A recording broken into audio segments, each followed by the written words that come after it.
Hey, what's going on? You know who it is. You know what it is. It's your boy Town Biz. All right, you guys. So, peep game. I just got a chance to watch Bob Marley, One Love, and it was a good movie.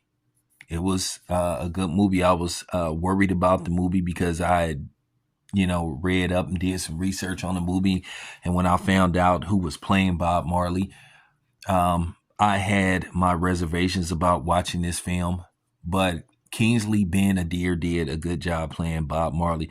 The reason why I was worried about him playing Bob Marley in the film itself because it was some blatant inaccuracies about Bob Marley. One, Bob Marley was 5'7". Uh, Kingsley Ben-Adir is 6'2". Keep in mind he played Malcolm X.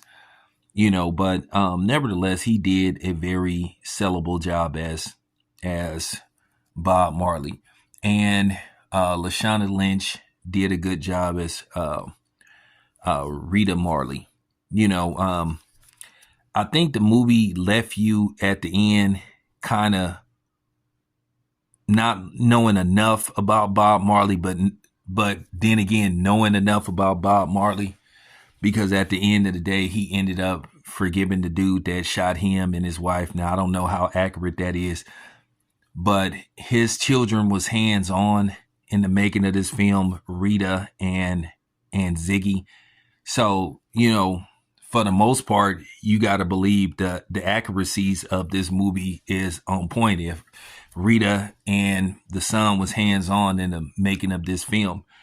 So, with that being said, the movie is relatively short. This isn't one of these 2.5 hour, 3 hour movies like Oppenheimer, and some other films. This movie is barely, I'm talking about without the credits, this movie runs about 140 minutes, I think, in its entirety. It's about maybe 147, including the end credits. But, it has some innuendos. I wondered, was it going to address Bob Marley's infidelities and Rita's? And they briefly addressed it. They basically had like about maybe about a 4-minute scene where they basically talked about it, but they didn't want to make that the vocal point of the movie. Now, the elephant in the room, what was said by a CIA agent on his deathbed or something, or some kind of dude from an agency said that basically on his deathbed he died a little while ago.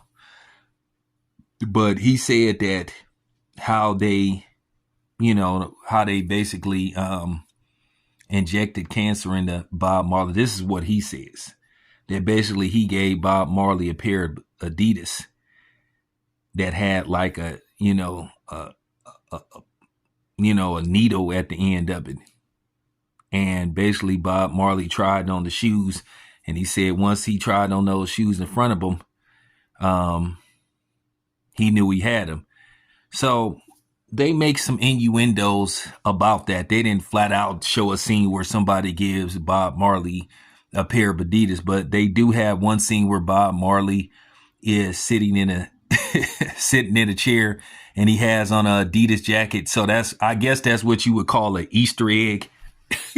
I guess that's what you would call an Easter egg or something like that. So they kind of hinted it, but they wrote in the scene, and then they also had a scene where Bob Marley basically confronts his manager for basically scheming on him, basically scheming off the top, pocketing money for himself, where Bob Marley looks at his toe, and his toe is bleeding. So, they kind of drop 2 Easter eggs. So they don't flat out say it, but they insinuate it. So, like I said, with that being said, you walk out of the movie theater like, okay, a little bit more about Bob Marley than what you knew at first, but you can make an argument it doesn't tell you enough about Bob Marley, but it tells you enough. if you catch my drift.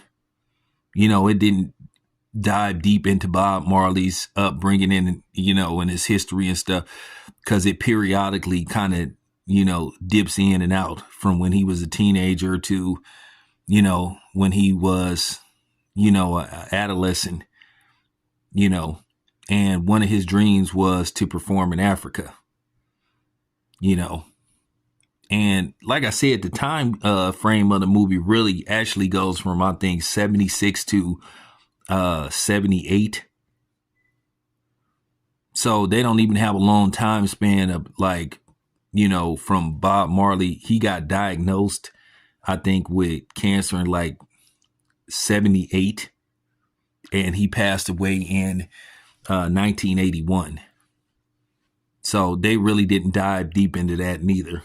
I guess they didn't want to have a long processing of him waiting to, you know, basically pass on. They didn't have a death scene in the movie. So there you have it. But with that being said, I highly recommend this movie. I wish it would have been a little bit longer. I think they could have added maybe 5 more minutes to the film. You could tell that they re-edited this movie a couple of times because I guess they didn't want to have the movie lingering on. But I think an extra 5 minutes would have been sufficient. But like I said before, hey, I just watch and pay for the movies. I don't make and direct them and edit them and all that stuff. So there you have it. On a scale of 1 to 10, I give it an 8.5. So there you have it. It's your boy Town Biz. I'm out.